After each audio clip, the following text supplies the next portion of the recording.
할렐루야. 2월 24일 목요일 원포인트 큐티 시간에 함께 하신 성도님들을 주님의 이름으로 환영하고 축복합니다. 오늘 시간 하나님께서 우리에게 주신 말씀은 사무엘상 6장 19절에서 7장 2절까지의 말씀입니다. 함께 읽도록 하겠습니다. 베세메스 사람들이 여호와의 궤를 들여다본 까닭에 그들을 치사 5만 70명을 죽이신지라. 여호와께서 백성을 쳐서 크게 살육하셨으므로 백성이 슬피 울었더라. 베세메스 사람들이 이르되 이 거룩하신 하나님 여호와 앞에 누가 능히 서리요 그를 우리에게서 누구에게로 올라가시게 할까 하고 전령들을 기럇여아림 주민에게 보내어 이르되 블레셋 사람들이 여호와의 궤를 도로 가져왔으니 너희는 내려와서 그것을 너희에게로 옮겨가라. 기럇여아림 사람들이 와서 여호와의 궤를 옮겨 산에 사는 아벤아답의 집에 들여놓고 그의 아들 엘리아사를 거룩하게 구별하여 여호와의 궤를 지키게 하였더니 궤가 기럇여아림에 들어간 날부터 20년 동안 오래 있은지라. 이스라엘 온 족속이 여호와를 사모하니라. 아멘. 이 시간 기뻐하다가 죽은 사람들이란 제목으로 목사님께서 말씀 전해주시겠습니다. 할렐루야. 오늘 제목을 봐도 기뻐하다가 죽는다는 말이 참 모순이 되는데, 기뻐하면 엔돌핀도 나오고 다이돌핀도 나오고 온몸이 건강해져서 공동체 전체가 시너지를 내야 되는데, 무려 이스라엘 백성들 70명이 죽었어요. 아마 이런 사건들을 볼 때마다 굉장히 합리주의적인 사람들, 이성적인 사람들, 이분들은 과연 하나님은 누구냐, 너희가 믿는 하나님은 누구시냐 하면서 그들은 오히려 배도의 논리로 삼습니다. 하나님은 참 일관성 있는 분이셔요. 하나님은 일향 미쁘시니 신실하심이 늘 일정하시다, 이 말입니다. 하나님에게는 거짓이 없으시니 라고 말했어요. 이 말은 그는 거룩하다는 말이고 완전 무결하시다 하는 말이기도 하죠. 자, 오늘 우리가 여러분 이 법궤 사건, 블레셋은 이스라엘을 이기고 법궤를 전리품으로 가져갔지만 법궤가 포로로 잡힌 게 아니라 법궤가 그저 이스라엘 백성들하고 전혀 관계없는 듯한 그 법궤를 갖다 놓은 곳마다 전염병이 돌고 독종이 돌아서 처참하게 무너지고 죽는 그런 엄청난 비극적 상황을 보게 되었어요. 자, 블레셋의 5대 도시 중에 가장 큰 도시인 아스돗이 무너지고, 그 다음에 가드가 무너지고, 심지어 에그론이 무너지고, 곳곳마다 블레셋을 이제 이 마을 저 마을 떠넘기면서부터 법궤는 블레셋 사람들에 의해서 던져진 법궤가 무생물도 아니고 그야말로 포로로 끌고 온 전리품도 아니고 살아있는 하나님의 임재와 심판의 도구가 됐다. 그래서 결국은 이스라엘 땅으로 본래 보낸 겁니다. 그래서 이 귀환하고 있는 법궤는 이스라엘 백성들이 힘으로 찾은 것도 아니고 기도에서 찾은 것도 아니고 하나님이 본래 있어야 할 자리, 예루살렘 성전의 지성소의 그 자리를 찾아오는 겁니다. 자, 이렇게 이제 보다 보니까 법궤를 빼앗겼던 이스라엘 백성들이 이 암소 2마리에서 마차에 실려 오고 있는 법궤를 볼 때 얼마나 기뻤겠어요. 블레셋의 경계를 넘고 베세메스 땅에 이르게 될 때, 여기 19절에 베세메스 사람들이 크게 환호하게 됩니다.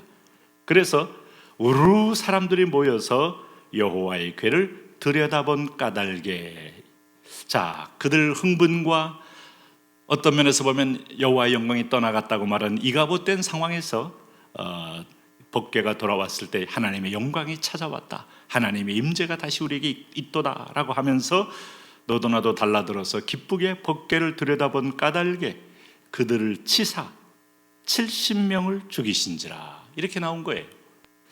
여러분, 참 이 부분에 대해서 납득하기 어려울 수가 있어요.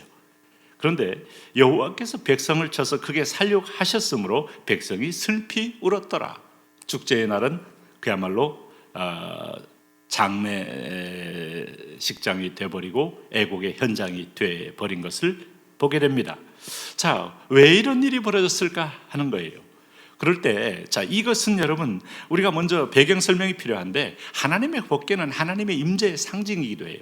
그리고 하나님의 말씀이 그 안에 들어있어요.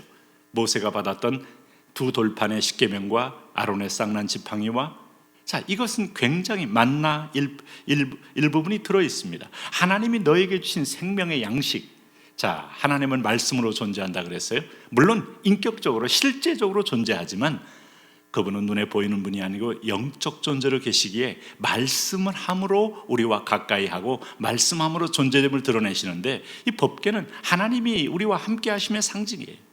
그래서 민수기 4장 20절을 보면 절대로 법궤를 만질 수 있는 사람은 대제사장, 그리고 거기서 뚜껑을 열고 함부로 보는 거 아니, 1년에 한 번 정도 볼 수 있고, 그것도 속죄제를 충분히 해서 정결케 한 다음에. 그러니 일반 사람들은 인간이 죄를 가지고 하나님을 만나면 죽습니다. 자, 가연성 물질을 가진 사람이 강렬한 불길 가운데 가면 여러분 휘발유나 신나나 그냥 온몸에 불이 붙어 그는 큰 재앙을 당할 거예요. 하나님 자신이 완전하신 분이기 때문에 죄된 인간이 오늘 번제단을 통하지 않고 물두멍을 통하지 않고 어떻게 성소에 들어갑니까? 그 성소 가운데 또 있는 지성소에 있던 법궤, 그래서 제사장도 아니고 대제사장이 아주 1년에 신중하게 자기를 정결케 한 다음에 들어가서 뚜껑을 열고 보는 것도 매우 위험한 거예요. 그런데 백성들이 우르르 달려들어서 그 법궤를 들여다보았다. 하나님의 거룩성 자체가 그들을 용납할 수가 없는 거예요. 그러므로 그들은 이미 이스라엘 백성들이고 법궤에 관한 한 철저하게, 법궤가 가장 중요한 건데 이 말씀을 몰랐을 리가 만무해요. 법궤를 대하는 방식, 어느 순간에 그들은 법궤를 하나의 괴짝처럼 취급하듯이 그들은 우르르, 하나님은 경배의 대상이지 우리가 호기심을 충족할 대상이 될 수는 없어요. 하나님은 경외의 대상이지, 여러분 오늘 우리가 어떤 면에서 보면 우리의 마음대로 우리 방법대로 상황에 따라서 바뀌어지는 분이 아닙니다.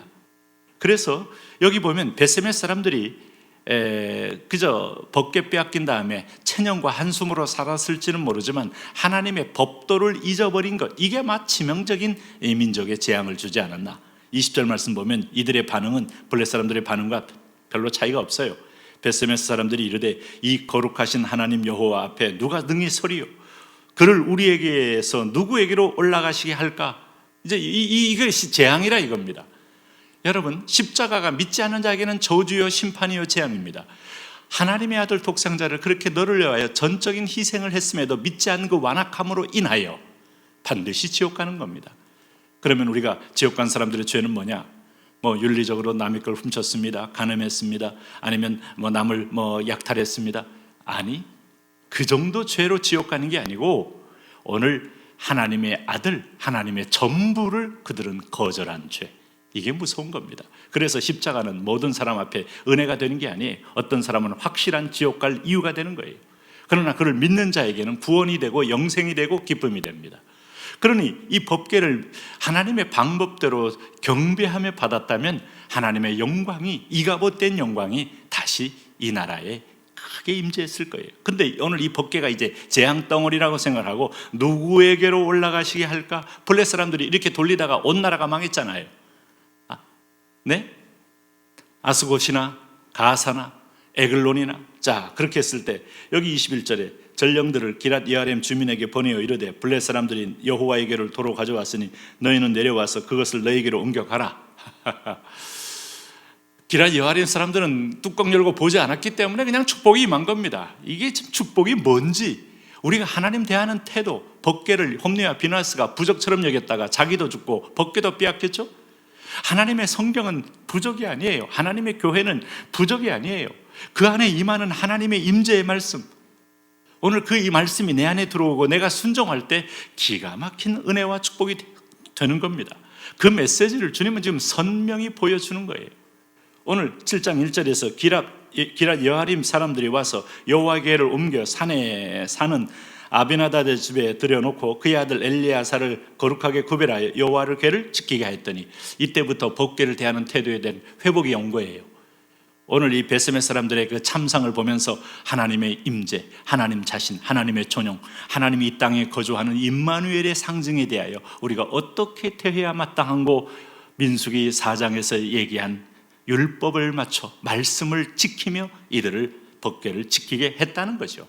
그랬을 때 괴가 기랏 여아림에 들어간 날부터 20년 동안 오래 있은지라 이스라엘 온 족속이 여호와를 사모하니라. 이때부터 기랏 여아림에 큰 축복이 임했다. 농토의 축복, 소산의 축복, 하나님의 기쁨의 축복. 여러분, 하나님은 경홀이 대상이 아닙니다. 우리가 하나님은 필요할 때는 하나님의 동행을 구하다가 내가 쾌락과 저주와 어떤 죄에 빠질 때는 하나님을 문 밖에 세워놓고 문 잠가놓고 나 혼자 가는 길이 아닙니다. 그분은 24시간 경배의 대상입니다. 오늘 그분을 경배함으로 축복이 떠나지 않는 저와 여러분 되시기를 축복합니다. 하나님 아버지, 그 은혜와 사랑으로 오늘도 하나님과 통행하고 내 안에 계신 주님의 말씀에 순종함으로 계속적인 축복이 많은 인생 되게 하여 주옵소서. 예수님 이름으로 기도합니다.